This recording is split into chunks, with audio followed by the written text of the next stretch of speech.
Hi guys, welcome back with me again in this channel. On today's tutorial, I'm going to show you how you can see who is stalking you on TikTok.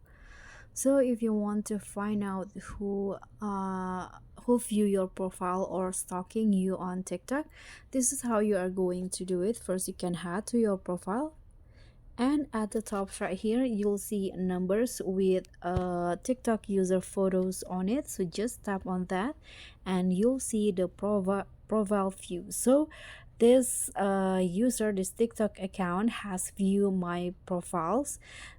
So these are the list of people who view my profile in the past 30 days, and it will appear in here, and after 30 days it will be removed. So that's all for me. That's how you can find out who's stalking you on TikTok. Thank you so much for watching. Don't forget to like, comment, and subscribe. Also, click on the thanks. Bye.